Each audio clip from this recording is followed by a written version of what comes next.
America. Welcome into another episode of Juiced Up, only found right here on GallerySports.com. I am Rachel Von Wadanya, and welcome into my little sports talk show.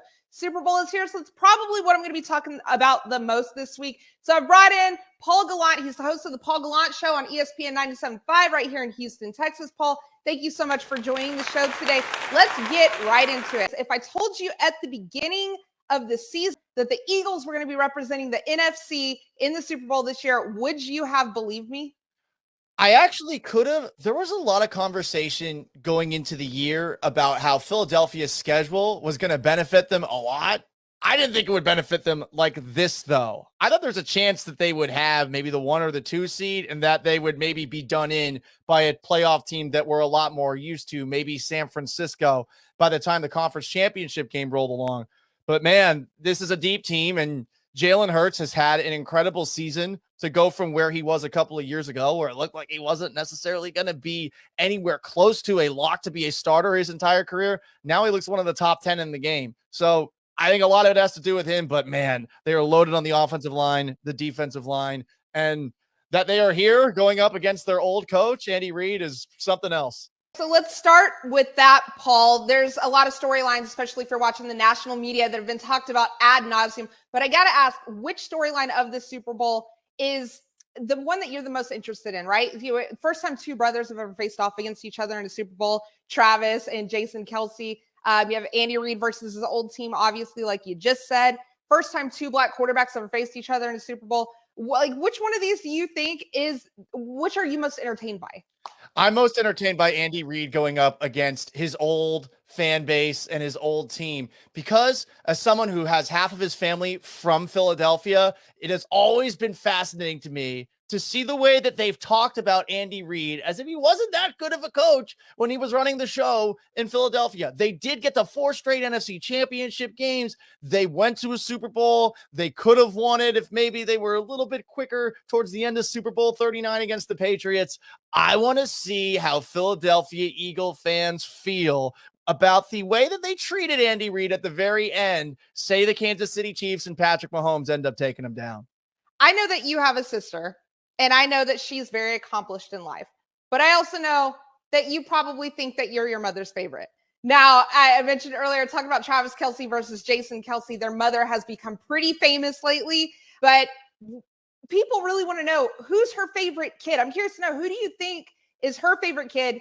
And then follow that up and tell me, if you were playing your sister, do you think that your mom would wear your jersey or hers? Okay, so to answer the first question, if I got to pick between Jason Kelce and Travis Kelce, I'm picking Jason Kelce every single time. And I know Travis Kelce was kind of funny after the AFC Championship game, acting like a wannabe wrestling heel, but Jason Kelce is a man's man. And I just get annoyed whenever people try to argue that Travis Kelce was a better tight end than Rob Gronkowski. So maybe that's really what it all boils down to. Now, as far as me and my sister, here's how it would actually go down. Because my sister is like a surgeon. She's like saving kids. You would think, okay, they're all probably going to lean with her instead of me. But one, mama's boy here. I feel like I'm going to win because of that. But second of all, I think they also low-key feel bad for my career accomplishments compared to her. So they're going to root for me to get this one victory. That's awesome. Your Lord and Savior, Thomas Edward Patrick Brady Jr., he has finally retired. I think this time for good.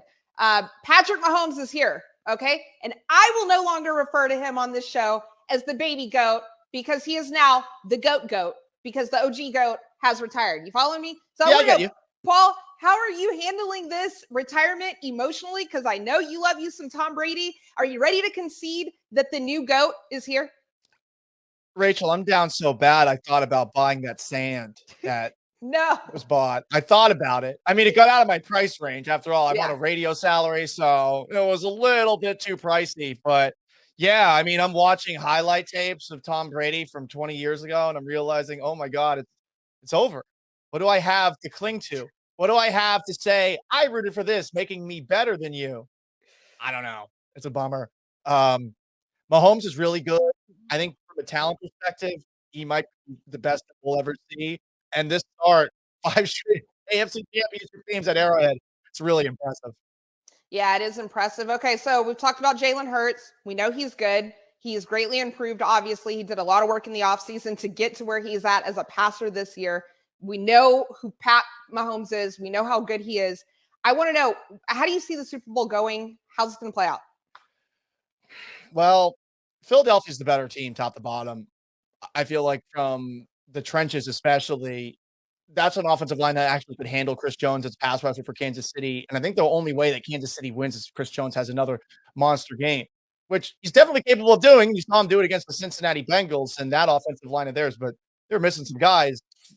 Philadelphia, I mean, it's an absolute unit of an offensive line. Is Patrick Mahomes going to be able to single-handedly do it when we're pretty sure he's not 100%? I'm venturing towards no. I feel bad picking against Patrick Mahomes and picking against Andy Reid, but I think this Philadelphia defense, especially from a defensive line perspective, where Ndamukong Suh's a backup, like that's how many pass rushers they have. Man, I feel like they're going to give Patrick Mahomes a absolutely miserable day. Yeah, I don't know about that. I know that the Chiefs are find themselves as underdogs even still in this game. I don't know if I can go against Patrick Mahomes in this game. He is going to keep them in it at the very end. Yep. And it does feel like if it's a close game, then you feel a lot better about Patrick Mahomes than you do about Jalen Hurts, who nothing against him, but these playoffs have not been quite so easy as the regular season. And I specifically point to the last game against San Francisco, a really good defense. It was really easy against New York, which I'm not going to lie. I enjoyed a lot of that game. But I think if this does get into a shootout, yeah, I mean, you got to pick Mahomes, but I feel like it's going to be really tough for Kansas City to get anything going. We're putting it on record. It's on wax right now. You got the Eagles winning the Super Bowl. Eagles. I hate doing that. But all right. I'm going Chiefs. You're going Eagles. We can revisit this later on down the line, see who was right, who was wrong. Pretty sure I'm going to be right, but I'm a little biased there. Paul, thank you so much for joining the show today. I appreciate you taking the time. Guys, that is all the time we have for now. Thank you for tuning in to another episode of Juiced Up, only found right here on gallerysports.com. That is your one-stop shop for immediate insight and information. I am Rachel Van Orania, and I will see you mañana.